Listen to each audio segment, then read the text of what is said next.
আমরা প্রত্যেকে বলি জীবনকে সুন্দর করতে হবে। তাহলে এখন প্রশ্ন হচ্ছে, সুন্দর জীবন আসলে কি? পৃথিবীর শ্রেষ্ঠ ধনী বিল গেটস এক সাক্ষাৎকারে বলেছিলেন, যৌবনে আমার নিজেকে আরো একটু সময় দেওয়া দরকার ছিল, এত টাকার পিছনে না ছুটলেও হতো। ভারতের জনপ্রিয় কণ্ঠশিল্পী লতা মঙ্গেশকরকে এক সাংবাদিক জিজ্ঞেস করেছিলেন, আপনি কি পরের জন্মে শিল্পী লতা মঙ্গেশকর হয়ে জন্মাতে চান? উত্তরে তিনি বলেছিলেন, আমি পরের জন্মে খুব সাধারণ একজন মানুষ হিসেবে জন্মাতে চাই, শিল্পী লতা মঙ্গেশকর হিসেবে জন্মাতে চাই না। একবার ভাবেন তো, এদের জীবন কি সুন্দর না? এদের জীবন কি পরিপূর্ণ না?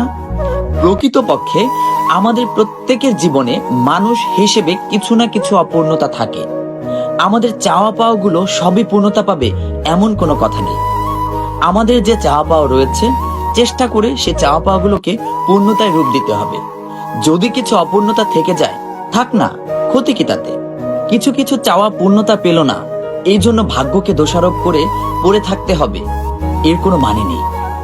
জীবনকে চালিয়ে যেতে হবে, চেষ্টা করতে হবে। যদি কিছু পূর্ণতা না পাওয়া যায়, থাক না অপূর্ণতা, অপূর্ণতা নিয়েই বাঁচতে হবে। আমাদের সব চাওয়া পাওয়া যদি পূর্ণ হয়ে যায়, তাহলে জীবন যুদ্ধ নামে আর কোনো কথাই থাকে না। এজন্য অপূর্ণতাই হচ্ছে মানুষের জীবনের প্রকৃত সৌন্দর্য। থাক না আমাদের জীবনে কিছু অপূর্ণতা।